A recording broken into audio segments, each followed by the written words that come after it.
Online ವಂಚಕರು ಪ್ರತಿನಿತ್ಯವೂ ಕೂಡ ಅನೇಕರಿಗೆ ಮೋಸ ಮಾಡ್ತಾ ಇರ್ತಾರೆ. ಆದರೆ ಪೊಲೀಸ್ ಹೆಸರಲ್ಲೂ ಕೂಡ ಮೋಸ ಮಾಡಿದ್ದಾರೆ, ಅನೇಕರ ಹೆಸರಲ್ಲೂ ಮೋಸ ಮಾಡಿದ್ದಾರೆ. ಇದೀಗ ಸಿಎಂ ಸಿದ್ದರಾಮಯ್ಯ ಹೆಸರಲ್ಲೂ ಮೋಸಕ್ಕೆ ಇಳಿದಿದ್ದಾರೆ ಆನ್ಲೈನ್ ವಂಚಕರು.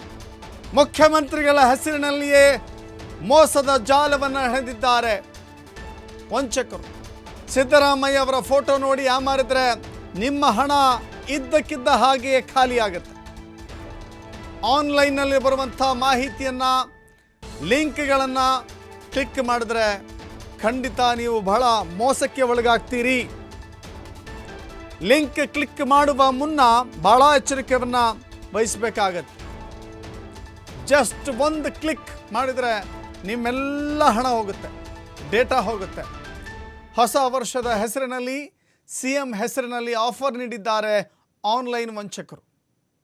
3 ತಿಂಗಳು ಫ್ರೀ ರೀಚಾರ್ಜ್ ಅಂತ ಹೇಳಿ ಸಾಮಾಜಿಕ ಜಾಲತಾಣಗಳಲ್ಲಿ ಹೀಗೆ ಉಚಿತ ರೀಚಾರ್ಜ್, ಏನೋ ಫ್ರೀಯಾಗಿ ಸಿಗುತ್ತೆ ನಮಗೆ ಅಂತ ಕ್ಲಿಕ್ ಮಾಡಿಬಿಟ್ರೆ ನಿಮ್ಮಲ್ಲಿರೋ ಹಣ ಎಲ್ಲ ಹೋಗುತ್ತೆ. ಲಿಂಕ್ನಲ್ಲಿ ಸಿಎಂ ಸಿದ್ದರಾಮಯ್ಯ ಅವರ ಫೋಟೋ ಹಾಕಿದ್ದಾರೆ, ಅದು ವೈರಲ್ ಕೂಡ ಮಾಡ್ತಾ ಇದ್ದಾರೆ. ಲಿಂಕ್ ಓಪನ್ ಮಾಡಿದ್ರೆ ಮಾತ್ರ ನಿಮ್ಮ ಮೊಬೈಲ್ ನಂಬರ್ ಹಾಕಬೇಕಾಗುತ್ತೆ. ಮೊಬೈಲ್ ನಂಬರ್ ಹಾಕಿದರೆ ರಾಜ್ಯದಾದ್ಯಂತ ಈ ರೀತಿ ಎಲ್ಲ ಕಡೆಗಳಲ್ಲೂ ಓಡಾಡ್ತಾ ಇದೆ.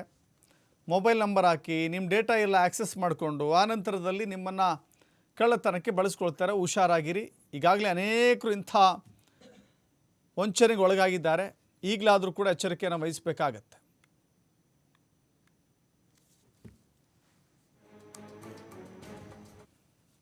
ಹೊಸ ವರ್ಷದಲ್ಲಿ ಇಂತಿಂತ ದೊಡ್ಡ ಪ್ರಮುಖ ವ್ಯಕ್ತಿ ನಿಮಗೆ ಮೊಬೈಲ್ ರೀಚಾರ್ಜ್ ಮಾಡಲಿಕ್ಕೆ ಅವಕಾಶ ಕೊಟ್ಟಿದ್ದಾರೆ ಅಂತ ಹೇಳ್ಬಿಟ್ಟು ನಿಮಗೆ ಮೆಸೇಜ್ ಕಳಿಸ್ತಾರೆ. 3 ತಿಂಗಳದ್ದು ನೀವು ರೀಚಾರ್ಜ್ ಮಾಡಿಸ್ಬೋದಂತ ಒಂದು ಲಿಂಕ್ ಕಳಿಸ್ತಾರೆ. ನಿಮಗೆ ಬೇಕಾಗಿದ್ರೆ ಕೆಳಗಡೆ ಇರತಕ್ಕಂಥ ಲಿಂಕ್ ಅನ್ನು ಒತ್ತಿ.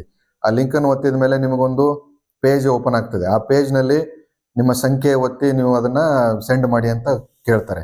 ಸೊ ಒಂದ್ಸರಿ ಆ ಟ್ರ್ಯಾಪಿಗೆ ನೀವು ಒಳಗಾದ್ರೆ ಅದು ಮುಂದೆ ಹಾಗೆ ನೀವು ಸೈಬರ್ ಕ್ರಿಮಿನಲ್ಸ್ ಅನ್ನ ಒಂದು ಮೋಸಕ್ಕೆ ಒಳಗಾಗುವಂತ ಎಲ್ಲ ಸಾಧ್ಯತೆಗಳಿದೆ.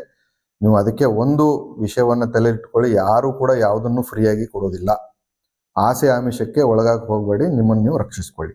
ಹೊಸ ವರ್ಷದಲ್ಲಿ ಇಂತಿಂತ ದೊಡ್ಡ ಪ್ರಮುಖ ವ್ಯಕ್ತಿ ನಿಮಗೆ ಮೊಬೈಲ್